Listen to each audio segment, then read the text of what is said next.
Let's talk about some of the ways we use the past simple and the past continuous. We'll start with the past simple. One of the ways we use the past simple for is to describe finished actions in the past, things that are already done. Look at the example. I didn't sleep well last night. Shakespeare wrote Romeo and Juliet. These are singular events that happened in the past and they're finished now. Another way we use it, a very useful way for the past simple, is to talk about the order of events, the sequence, how things happen. So look at this. I woke up and took a shower. First I woke up, then I took a shower. He heard a noise from downstairs, so he got up, put on some clothes, and checked the kitchen. The heard, get up, put on, checked all happened in a certain order, and the past simple tells us they happened one after another.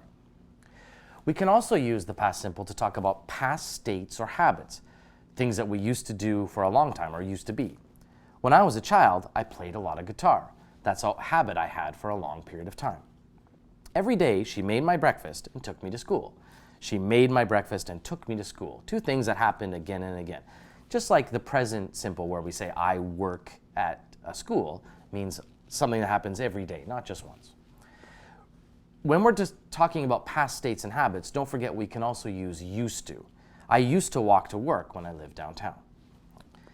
Now, the past continuous gives us the ability to describe activities in progress before and maybe after a point in time. When she called, we were cooking dinner. This means that cooking dinner was happening in progress when the telephone call came. It was happening before and it probably happened after. At 3 a.m., I was, of course, sleeping.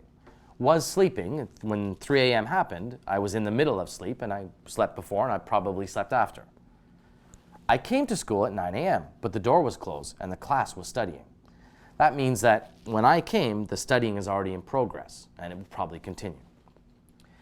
I can also use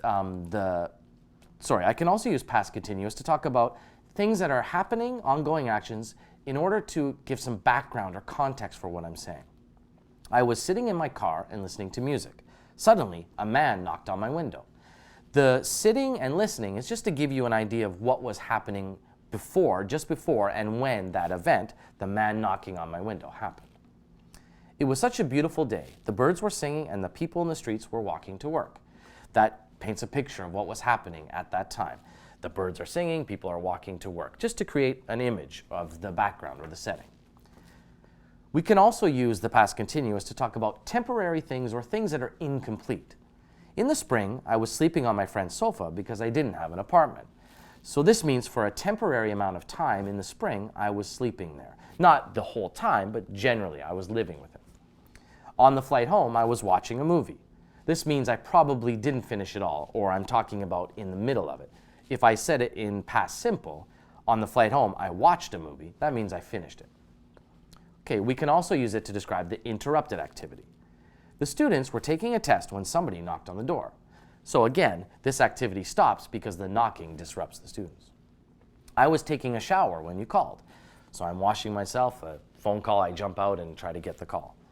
Most people were driving to work when the earthquake hit.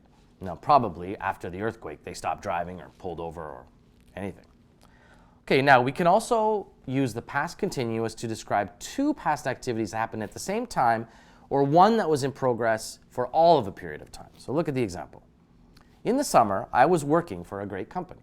This is a temporary action that happened in that summer.